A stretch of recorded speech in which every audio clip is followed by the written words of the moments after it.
Dios les bendiga a todos en esta noche. Vamos a ver si podemos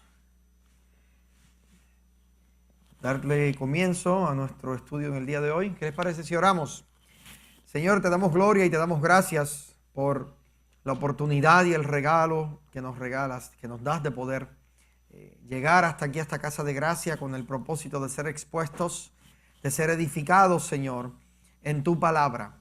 Yo te pido, Maestro, que como de costumbre seas tú quien hables, que seas tú, Señor, quien abras nuestro entendimiento en este día, que podamos, Dios del cielo, seguir siendo enriquecidos por el conocimiento que hay contenido en esta palabra maravillosa.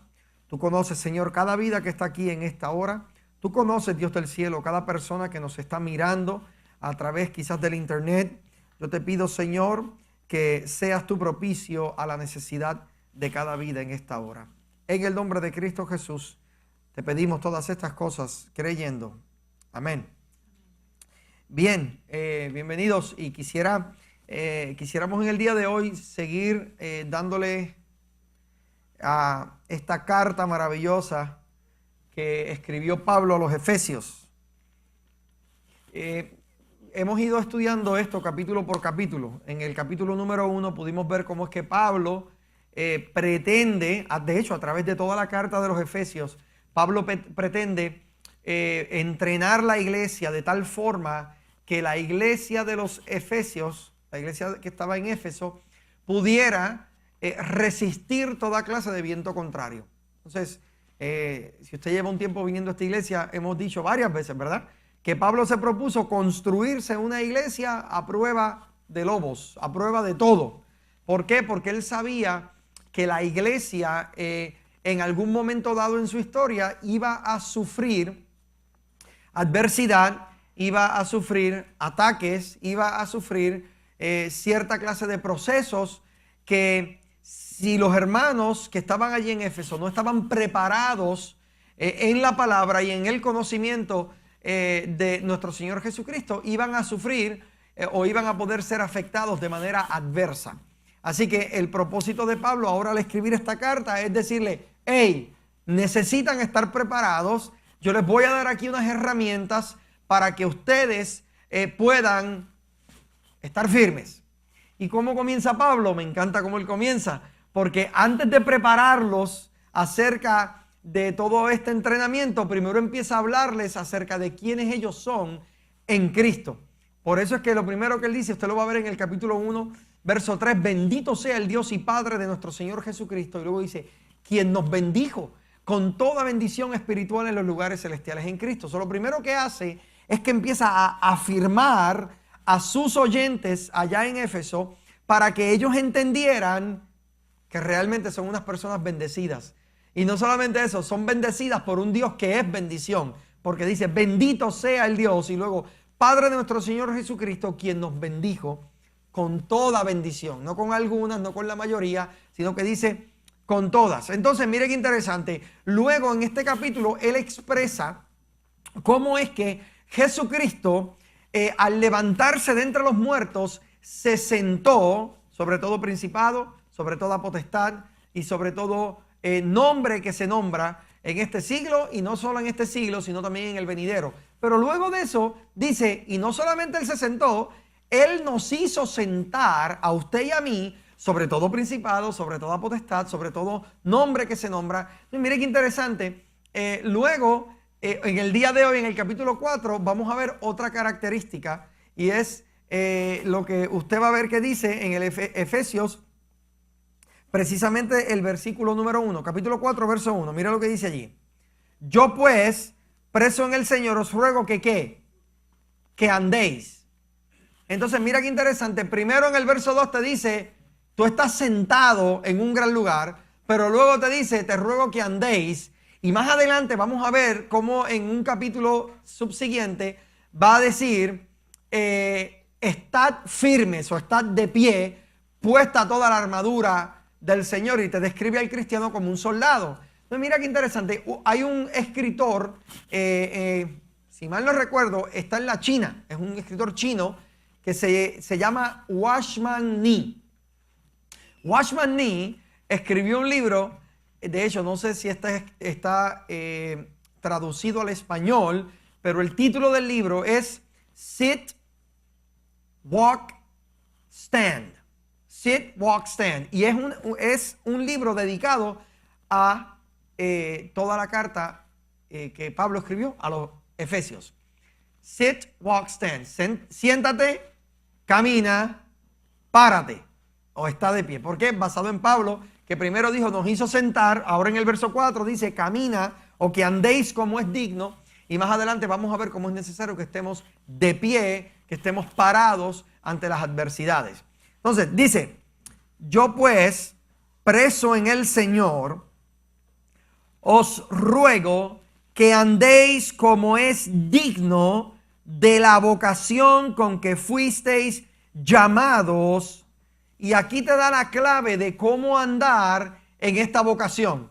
Esta clave dice, tú vas a andar con toda humildad y mansedumbre. ¿Cómo vas a transmitir tu humildad y mansedumbre? Soportándoos con paciencia los unos a los otros en amor. ¿Alguien aquí conoce a alguna persona insoportable? Por favor, nadie mire al lado, ¿verdad? ¿Por qué? Porque muchos de nosotros a lo mejor no somos insoportables todo el tiempo, pero muchas horas durante la semana, yo específicamente me pasa, ¿verdad? Cuando tengo hambre. Y di amén. A mí me pasa algo cuando me da mucha hambre, hermano, me pongo de un humor. ¿Verdad? Bueno, no, pero a mí me da fuerte. Entonces Ivy me identifica y me dice, ¿tú comiste? Y yo le digo, no. Ok. Pero mira lo que dice. Fuiste llamados. Necesitas entender que tú necesitas andar de acuerdo a la vocación con que tú fuiste llamados. Importante que necesitas andar de acuerdo a la vocación, como es digno de la vocación con que fuisteis llamados. Y te lo identifica con toda humildad y mansedumbre, soportándoos con paciencia los unos a los otros. ¿Y cómo lo vamos a hacer? En amor. Es imposible que nosotros podamos andar como es digno de la vocación con la que hemos sido llamados si no somos personas que realmente amamos, y voy a llevarlo un poco más allá, que amamos genuinamente. Porque yo puedo decir que yo amo, pero no amo genuinamente. ¿Qué es amar genuinamente? Usted sabe que hoy en día los hogares están llenos de protagonistas que confunden a los miembros de su propia familia. Porque lamentablemente su amor no es genuino. ¿Cómo ellos saben? ¿Qué utiliza usted? Vamos a ver, alguien aquí, ayúdeme. ¿Qué vara usted utiliza para medir si algo es genuino o no es genuino? No todos a la vez, por favor, porque necesito tiempo. Oh, deme 5 en alto, Carlos. Para tú identificar si algo es genuino o no es genuino, necesitas tener un marco de referencia de algo que sí lo es. Porque cuando tienes la referencia de que esto es genuino, entonces puedes comparar todo lo demás al modelo que es genuino. ¿Quién es nuestro modelo? Cristo. ¿Será genuino?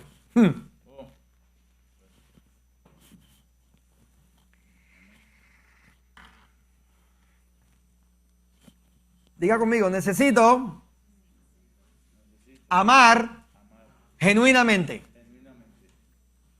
Qué difícil es eso, ¿verdad? Porque tenemos gente en nuestra vida, todos nosotros tenemos gente en nuestra vida que son difíciles de amar.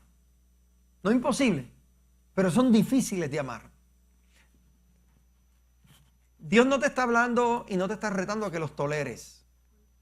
Dios te está retando a que los ames. El que te hace la vida imposible en el trabajo, al jefe que estás loco porque el diablo se lo lleve, a la suegra, bueno, a la suegra las amamos, pero, ¿verdad? A gente en tu vida específica que son difíciles de amar. Pero aún así, Sabía que iba a decir algo. Nada. Lo que iba a decir es que no nos midamos solamente con lo difícil de llamar, porque somos las personas fáciles de llamar. Si nos comparamos con Cristo, nosotros no llegamos a esa medida. Muy bien. Yo sabía que no podía fluir bien todavía, porque necesitaba... Ok, ahora sí estamos. Tú no escuchaste eso, Carlos.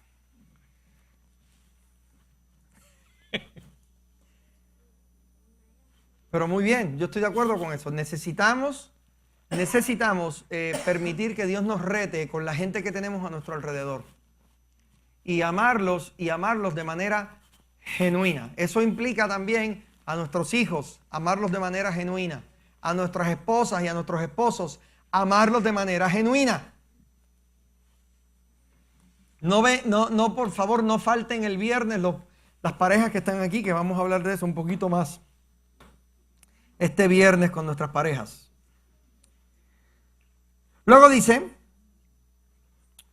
solícitos. Ok, oiga bien.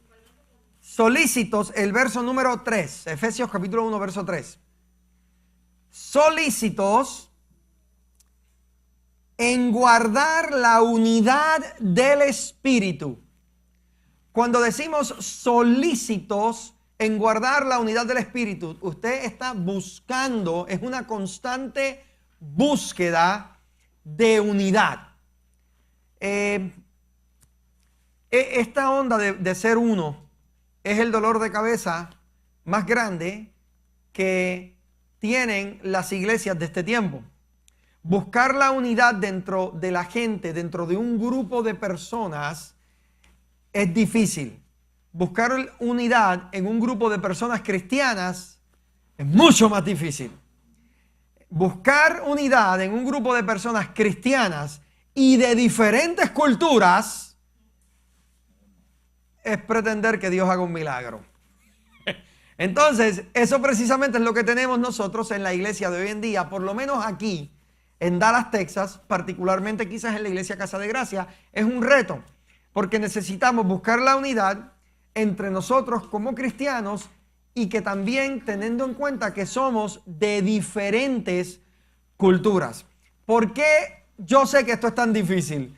Porque imagínense que el Señor Jesucristo en su última oración, la oración del Getsemaní, Él le pide al Señor que su pueblo fuera uno y se lo repite en la misma oración como 6 o 7 veces. Padre, que sean uno, así como tú y yo somos uno, tú en mí y yo en ti, para que vean que somos uno y que fuiste tú quien me ha enviado. Padre, yo quiero morar en ellos como tú moras en mí. Y consistentemente la oración de Jesús es que sean uno. Que sean uno, por favor, que estén unidos, que estén... Poquitos momentos atrás, antes de hacer esa oración, él se paró y vio toda la ciudad desde el monte. ¿Y qué fue lo que dijo? Jerusalén, Jerusalén, tú que matas a tus profetas, ¿cuántas veces quise juntarte como la gallina junta a sus polluelos? Estaba él definitivamente siendo claro en la importancia de que el pueblo fuera uno. Inmediatamente Jesús se va, lo primero que se estaba manifestando era una desunidad. Que bueno, en otra ocasión vamos a hablar de eso, pero es un reto definitivamente el que tenemos hoy como iglesia, ser uno. Aquí les va. ¿Por qué es que es tan difícil aquí en Casa de Gracia a veces lograr esa unidad? Bueno, es muy fácil señalar al liderato, señalar al pastor, señalar los programas, señalar el mensaje, señalar la falta de unidad dentro de una congregación es el reflejo de la falta de unidad en el vínculo familiar de cada una de las familias. Porque todo eso se refleja aquí. Porque la falta de unidad en la casa viene a reflejarse también adentro de la iglesia. Por eso es que yo soy fan del dicho que dice que la iglesia siempre refleja por ejemplo, la condición del púlpito. Que yo necesito mostrarme y ser una persona transparente, una persona que promueva la unidad, una persona que adore, una persona... ¿Por qué? Porque yo deseo que el pueblo, que la iglesia Casa de Gracia refleje esa vida también. Es mi deseo personal. Entonces Pablo está diciendo, usted necesita ser solícito, o sea, buscar activamente la unidad del Espíritu, y mira cómo te lo dice, en el vínculo de la paz. Antes de entrar a la característica de lo que es ese vínculo de la paz, ¿quién sabe aquí o tiene alguna idea de lo que es eso? Un vínculo de paz. Es como un círculo, imagínese a gente entrelazadas por sus manos, unidas en un círculo, eso es un vínculo, y dice, ¿cómo es ese vínculo? En paz. Necesitamos buscar, solicitar la unidad entre nosotros, unidad de espíritu en un vínculo de paz. O sea, esto no es para hacer guerra. Esto no es buscar ser uno a fuerza de guerra. Porque muchas veces, y esta dinámica se da en muchos matrimonios, por ejemplo, el matrimonio quiere que su esposa lo ame más o que su esposo la ame más. ¿Y cómo lo tratan? A fuerza de pelea, a fuerza de crítica, a fuerza de señalar defectos. Y dígame usted, ¿qué usted va a lograr con eso? ¿Podrá lograr unidad de alguna forma u otra en ese son? Claro que no, es imposible. Entonces Pablo está diciendo, necesitamos lograr, ¿verdad? Ser solícitos en guardar la unidad del Espíritu en el vínculo de la paz, y ahora sí te describe, te da, si las conté bien, son 7 características de lo que es el vínculo de la paz. El primero, ¿quién lo tiene? Un cuerpo, ¿lo dice o no lo dice? ¿Por qué es importante entender esto? Un cuerpo. Porque precisamente cuando la Biblia habla acerca de la iglesia, identifica al cuerpo de Cristo. Y dice Pablo que así como el cuerpo está bien concertado por sus coyunturas, sus extremidades, todos los miembros son importantes porque forman el cuerpo. Entender que cada persona que está aquí en esta casa, que cada persona que es parte de la iglesia Casa de Gracia, forma parte del cuerpo. ¿Qué quiere decir eso? La mano no es más importante que el pie. El pie no es más importante que la mano. De la misma forma sucede con cada una de las partes. Para que este cuerpo funcione correctamente, todas sus partes necesitan estar saludables. Para que Casa de Gracia sea un cuerpo que esté en buen funcionamiento, todas sus partes, en otras palabras, cada familia y cada individuo necesita estar bien. Parte de mi trabajo como pastor de la casa es traerles a ustedes un mensaje que los rete, que los mueva, que los inspire ¿a qué? A ser mejores esposos, mejores esposas, mejores padres, mejores madres, mejores hermanos, mejores amigos, mejores miembros de la casa. Porque el propósito es que la palabra que se te hable te mueva a ser mejor. Te mueva a ser mejor. Entonces, un cuerpo. Me encanta luego lo que dice, y un espíritu. Vuelve otra vez Pablo a hacer eco de la oración de Jesucristo en el Getsemaní. Padre, que sean uno, como tú y yo somos uno. Y quiero aclararles algo. El norte de cada congregación no va a ser igual. Es posible que la iglesia del pastor Marco Barriento, por ejemplo, tenga un norte muy diferente al nuestro. Es posible que el norte de Marco Barriento también sea un norte muy distinto a la iglesia de Covenant. Tantas congregaciones, ¿verdad? Entonces, necesitamos entender cuál es el fuerte de la casa, cuál es nuestro norte, qué es lo que deseamos lograr, para que usted pueda saber a ciencia cierta, ok, estamos en un mismo espíritu. Porque, por ejemplo, hay gente que pueden llegar aquí y quieren empezar a desarrollar un programa, no sé, de algo en particular, que no necesariamente es lo que nosotros particularmente estamos haciendo, porque tenemos un programa y tenemos un norte. ¿Quién entiende eso? Entonces, mi oración es que haya en nosotros una unidad de espíritu para saber que vamos juntos hacia el mismo sitio. No solamente eso, ¿dónde es que es más visible y palpable la unidad del espíritu? ¿Quién me dice? En nuestra adoración. Nuestra adoración. ¿Cómo adoramos? ¿Cómo nosotros nos sumergimos en nuestra adoración cada domingo, quizás cada miércoles si cantamos, en el momento quizás el preámbulo al mensaje? ¿Cuán eficazmente puedes tú unirte con tu hermano para juntos adorar? Eso es un reto. Porque generalmente venimos aquí en nuestro propio mundo, ¿verdad? Yo voy a ir a la iglesia y escuchar palabra pero si estás aquí, porque tú puedes escuchar palabra en tu casa, tranquilo. Pero si estás aquí es para ejecutar lo que se conoce como alabanza corporativa.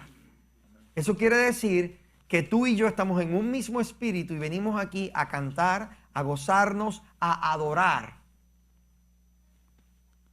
Es el deseo que tenía el salmista David cuando en el Salmo 34, que es uno de los salmos que debió haberse titulado el Salmo 34, Teología y Anatomía de la Adoración.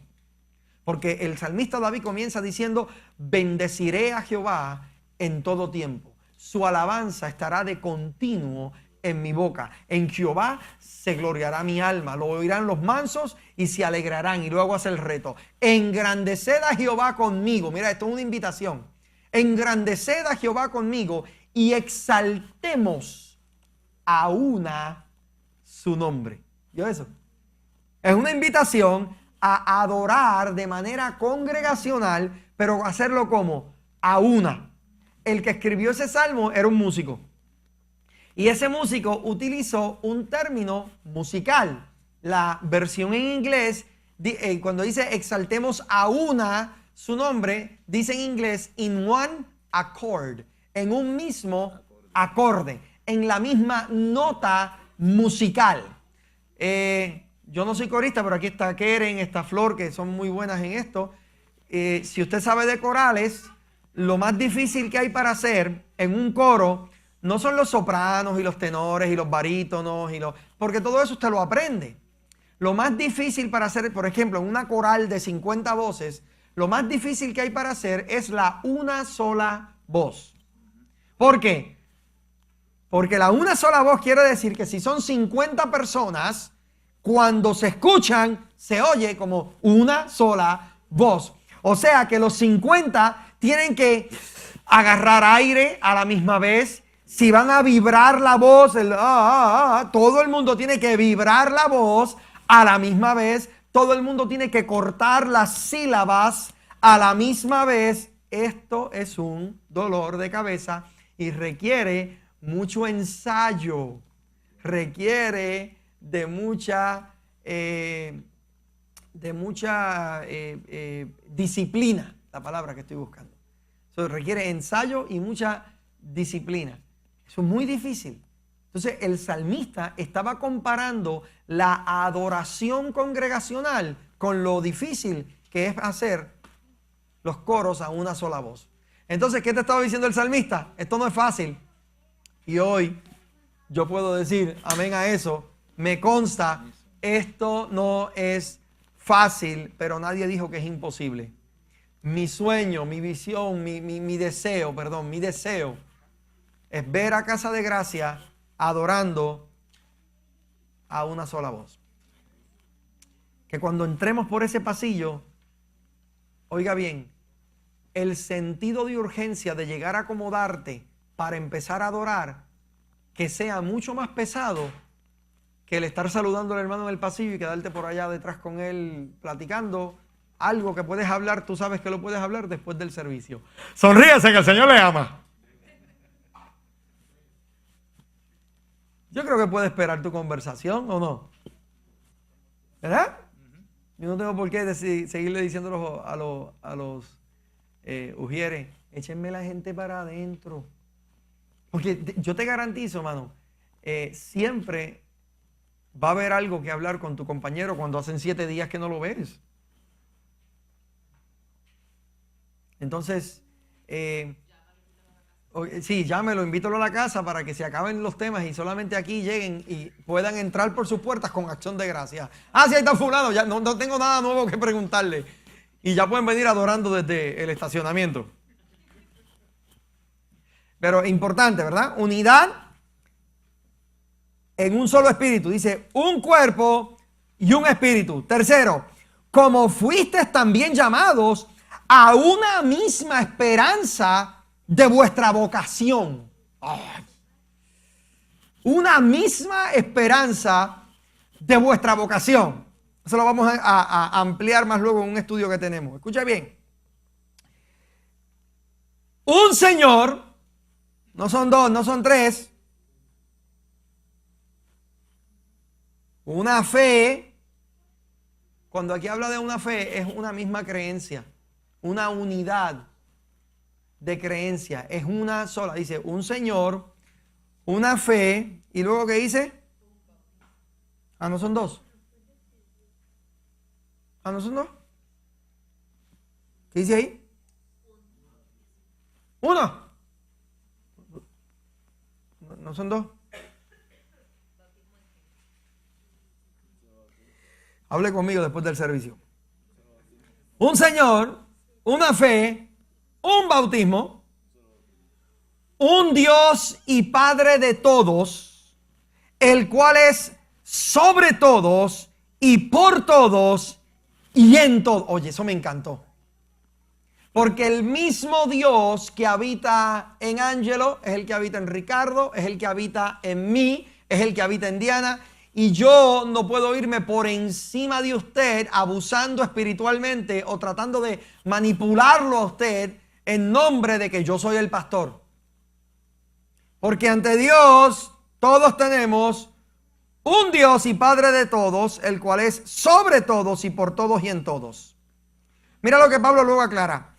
Pero a cada uno de nosotros fue dada la gracia conforme a la medida del don de Cristo. Entonces eso quiere decir que cada uno de ustedes tiene una gracia específica para operar y para obrar en diferentes cosas dentro de la iglesia del Señor. Por lo cual dice, subiendo a lo alto, llevó cautiva la ¿qué? La cautividad y dio ¿qué? Dones a los hombres. Hasta hace poco estuvimos estudiando aquí los dones del Espíritu y decíamos en esa clase que todos aquí, por lo menos todos los que dicen que le sirven al Señor, tienen por lo menos un don, que es el don de la salvación. ¿Es posible que alguien tenga más de un don? Claro que sí.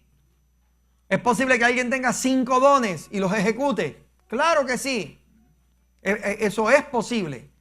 El peligro de esto está en que tu don nunca puede convertirse en tu propósito de existencia, porque tu don es la habilidad que Dios te da o una gracia especial que Dios te da para que cumplas con tu misión asignada. Entonces tu don no puede ser el motivo por el cual tú le sirves a Cristo. Tu don no puede ser el protagonista de tu vida porque no lo es. Y en el momento en que tu don se convierte en tu ídolo, ahí es cuando comienzas tú mismo a sepultarte poquito a poquito. ¿Cuántas personas no vemos que confían más en su don que en Cristo? ¿Cuántas personas podemos ver que idolatran más sus dones que al Cristo que los habita? Y ahí Pablo te está aclarando, te está diciendo, hey, cada uno de nosotros tenemos esta gracia, ¿verdad? Cada uno de nosotros nos fue dada esta gracia conforme a la medida del don de Cristo. Subiendo a lo alto, llevó cautiva la cautividad y dio dones a los hombres. Y luego Pablo hace una aclaración, me encanta cómo habla Pablo. Él dice, oye, ¿y eso de que subió? ¿Qué es? Sino que también había descendido primero a las partes más bajas de la tierra. Ese que descendió es el mismo que también subió por encima de todos los cielos para llenarlo todo. Mira la autoridad que Pablo le está asignando a la persona de Cristo. Es una autoridad soberana, autoridad que es incuestionable, autoridad que no puede ser confrontada ni afrontada por nada ni por nadie, pero él se está preparando, él está preparando a su audiencia para que entiendan lo que él próximamente va a decir. Este hombre que llevó cautiva la cautividad, que le dio dones a los hombres,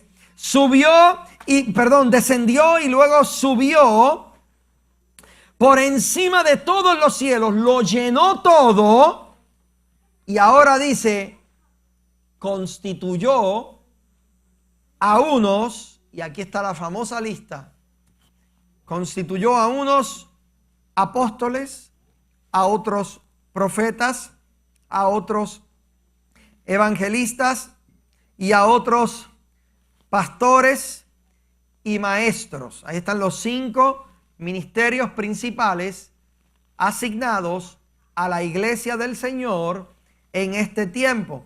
Y luego dice, ¿cuál es el fin de estos ministerios? Dice, ¿a fin de qué?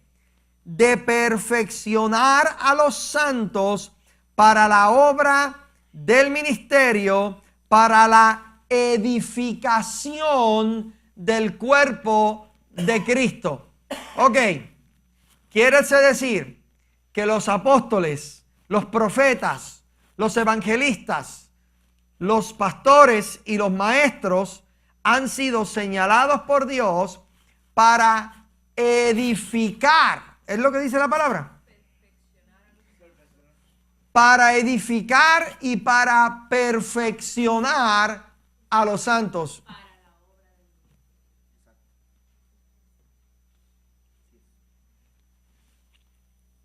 Yo no sé cuántos aquí llevan tiempo en la iglesia que han visto gente profetizando y cuando el que está profetizando, lo que está soltando es juicio puro. Yo he estado en iglesias donde alguien de momento sale hablando en lengua y viene un ay, viene un ay, viene un ay, viene un ay.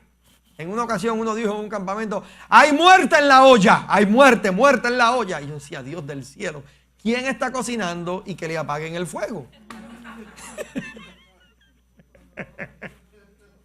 Y lo único que él podía decir era que había muerte en la olla. Y lo único, mire mi hermano, las profecías de carácter de juicio, nada que ver. El profeta está llamado a perfeccionar y a edificar a los santos para la obra del ministerio.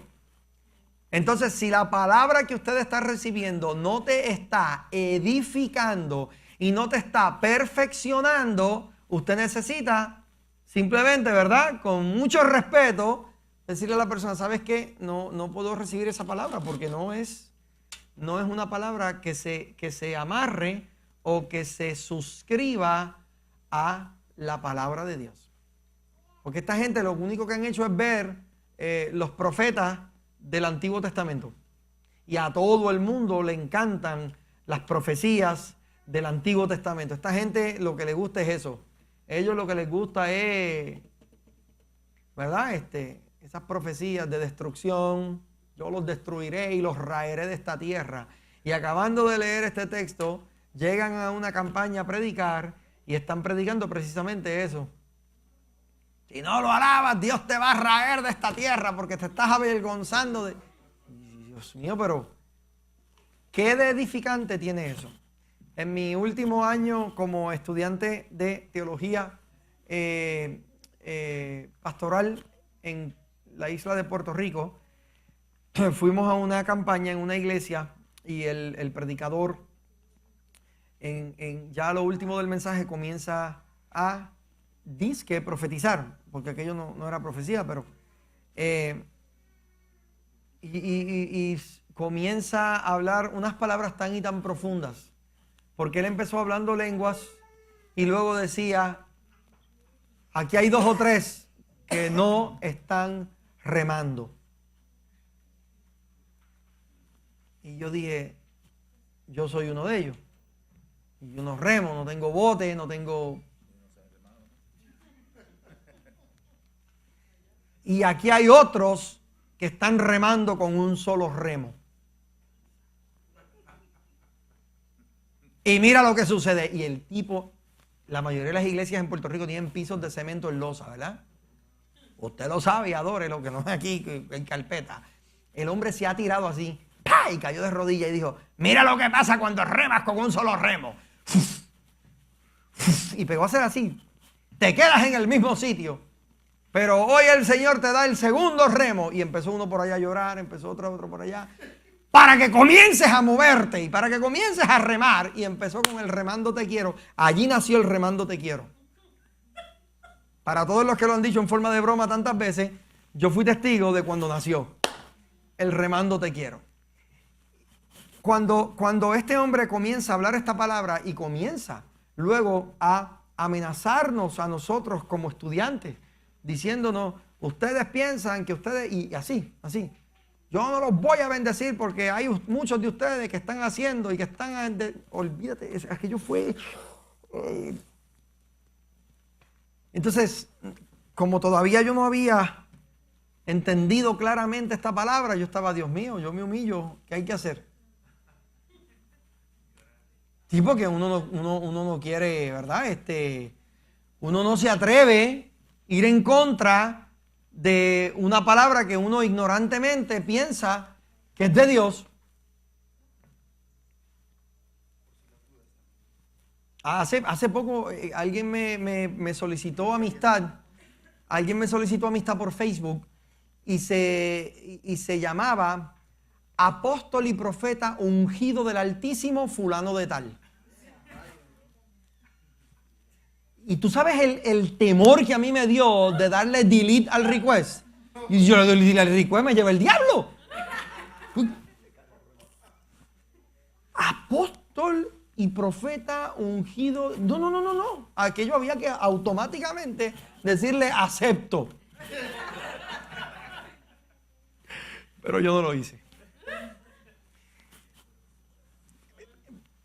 Pero para ese tiempo, imagínate, si yo por no tener este conocimiento, yo salí aquella noche arrepintiéndome otra vez, tratando de que Dios volviera otra vez a empezar conmigo. Yo decía, Señor, hay pecados que a lo mejor entonces yo ni me acuerdo tampoco. Hay cosas que yo salí de allí con una preocupación tan terrible que no sabía ni dónde meterme.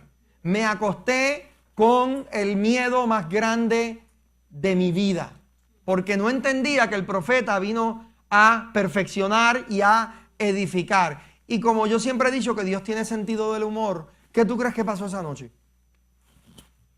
Yo acostumbraba a dormir con mi radio.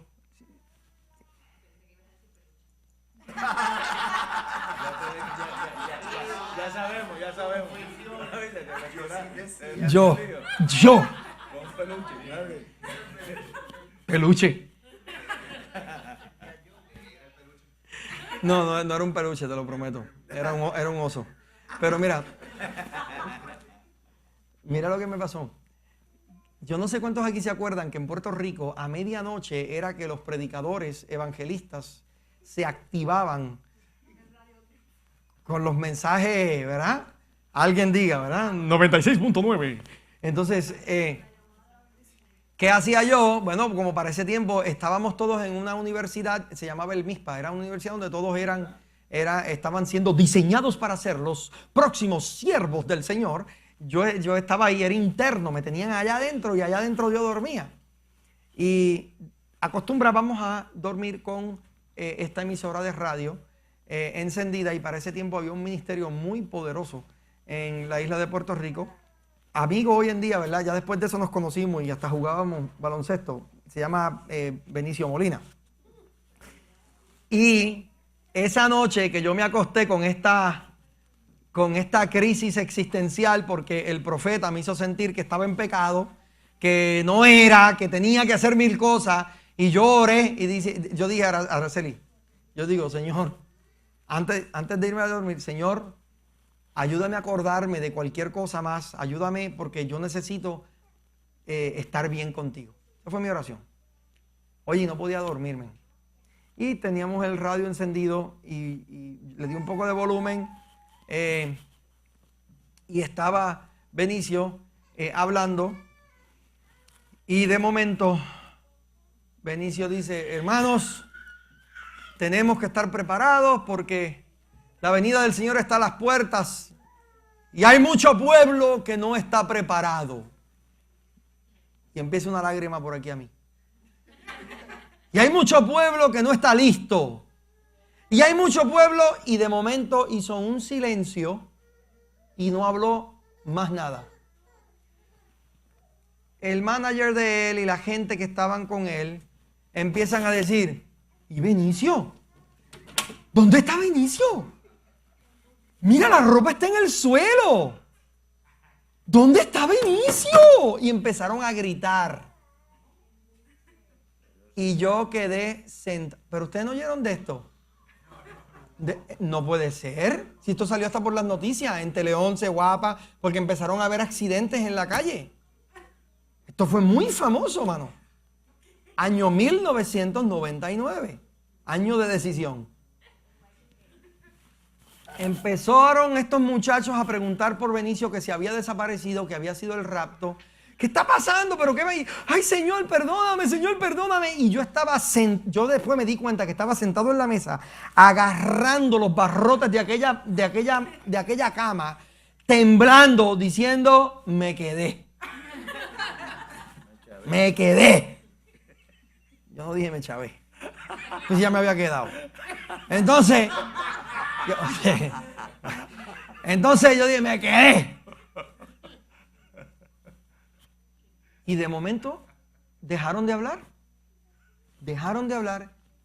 Y el muchacho, Armando Centeno, yo no sé, uno de los locutores allá ese día estaba en la noche y sube la música. La música de Marino. Se oye un grito, un lamento, un sollozo. Mucha gente está alarmada.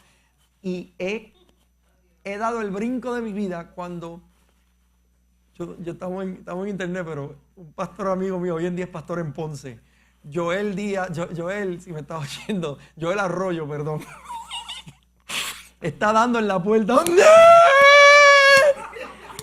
Dime que no estás o que estás aquí. Y yo le digo, yo estoy aquí. Y me dice, tú también.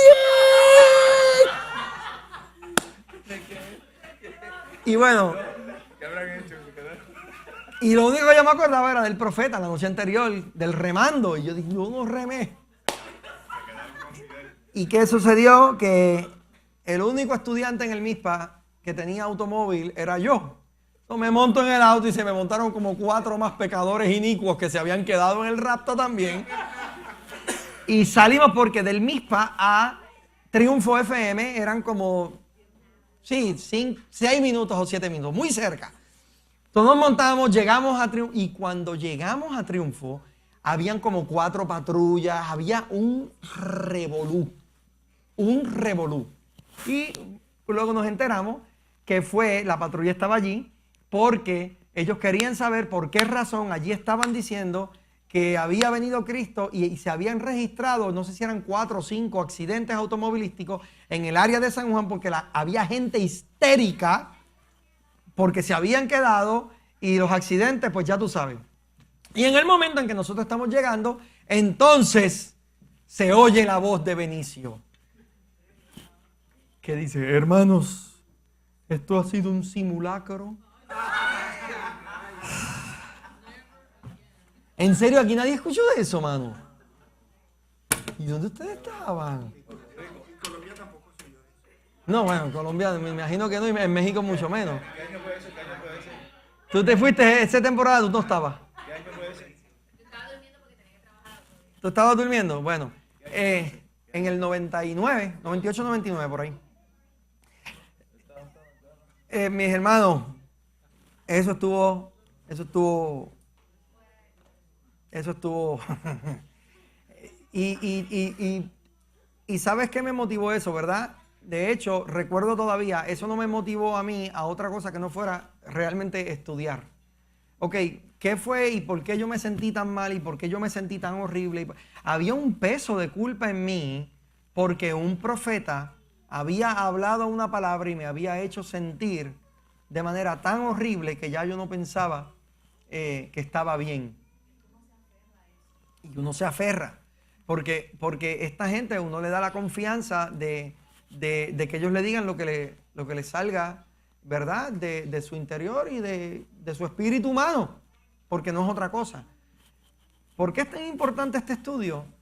Porque usted necesita entender, a mí no me interesa quién se pare aquí o se deje de parar, porque aquí hay gente que se ha parado a dar una palabra profética y algunos de ellos yo he dicho amén y en algunos de ellos he dicho Pero si nosotros no tenemos la madurez espiritual para entender esto, podemos ser llevados por vientos contrarios que nos van a afectar de manera poderosa. La palabra profética es la palabra que hoy en día está siendo usada para edificación y para la perfección del cuerpo de Cristo. Eso no quiere decir que Dios no te puede dar una palabra de alerta. No me vayan a malinterpretar. Yo creo que Dios todavía habla y da palabras de alerta, da palabras de exhortación, ¿verdad? Yo creo en los dones espirituales. Yo creo que todavía Dios utiliza el ministerio profético para edificar y perfeccionar al pueblo. Lo que la palabra profética no puede decirte es nada que tenga que ver o con juicio, o con ataque, o con maldiciones, porque ya ese no es el modus operandi. Estamos ahora digo yo, como una iglesia que había en Colombia, en tiempo de gracia. Y como estamos en tiempo de gracia, esa no es la agenda de Dios para la iglesia de este tiempo. Hace poco tuve la oportunidad de compartir con la iglesia de los suegros de Carlos, Fundamento de Vida, allá en Bogotá, Colombia, y me encontré con una joven que la primera vez que fui a Colombia me la presentaron diciéndome, esta muchacha le vendió el alma al diablo y hay que sacarle los demonios. Y esa fue la carta de introducción, para que yo entrara al cuarto. Ahí estaba ella en el centro del cuarto esperándome. Y cuando me doy cuenta, el que me llevó allá, desde aquí, no quiso entrar conmigo al cuarto. Y yo dije, pero venga conmigo, varón. Y yo digo, no, ellos quieren que tú ores por ella. y tuve la oportunidad de hablar con ella porque cuando, me acuerdo que esa noche cuando fui a hablar con ella, entré y le dije, hola, ¿cómo estás? Dios te bendiga. Soy Abner. Dime, ¿qué yo hago aquí? Y ella como que se confundió porque parece que ella pensaba que yo iba a entrar con aceite ungido en mano para rociarla y sacando lenguas para afuera. Y terminamos hablando y sale a ser que era una muchacha terriblemente herida por la gente, por su propia iglesia y por el profeta. Y si esto sucede todavía hoy en día, es necesario que Casa de Gracia esté preparada y que sepan que ese no es el modus operandi del Dios que nosotros servimos. Si alguien tiene alguna opinión contraria a esto, por favor, en confianza, yo le invito a que levante su mano y me dé su opinión. Exacto, y le dice, no. Pero esto tiene que estar claro, porque el uno pensar que hoy en día Dios te está amenazando por el pecado que estás haciendo, quiere decir entonces que todavía hay que pagar precio por los pecados tuyos, que Cristo, el precio que Él pagó no fue suficiente. Pero la Biblia dice que el sacrificio de Él fue suficiente, que fue un sacrificio perfecto. Se nos fue el tiempo.